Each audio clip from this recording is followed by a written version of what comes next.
رمضان میں خصوصیت اب عبادت اعتکاف کی ہے۔ نبی صلی اللہ علیہ وسلم ہر سال 10 دن کا اعتکاف کرتے تھے، لیکن جس سال آپ کا انتقال ہوا تب آپ نے 20 دن کا اعتکاف کیا تھا۔ اعتکاف کا آغاز 20 رمضان المبارک کی شام کو ہوتا ہے۔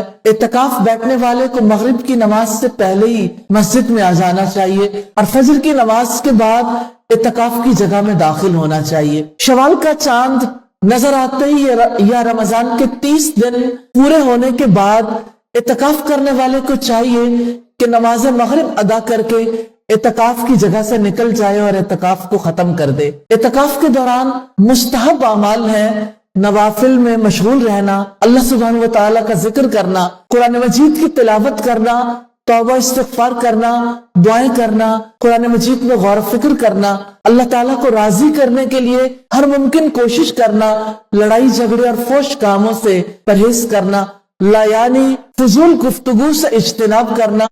یہ سارے کام ایسے ہیں جو اعتکاف کے دوران کیے جا سکتے ہیں، لیکن اعتکاف کے دوران آپ کسی کو تعلیم نہیں دے سکتے، ریسرچ نہیں کر سکتے۔ آپ اس دوران اللہ سبحانہ و تعالیٰ کی عبادت ہی کر سکتے ہیں، اور وہ کام جن کو کرنے سے اعتکاف باطل ہو جاتا ہے، کبیرہ گناہوں کا ارتکاب کرنا، مباشرت کرنا، بلا ضرورت مسجد سے باہر نکلنا۔ مرد اور خواتین صرف مساجد ہی میں اعتکاف کر سکتے ہیں، کیونکہ اللہ سبحانہ و تعالیٰ نے اس عبادت کو مسجد کے ساتھ مختص کیا۔ جیسے حج اور عمرہ آپ اپنے مقام پر نہیں کر سکتے، اسی طرح اعتکاف بھی گھروں میں نہیں ہو سکتا۔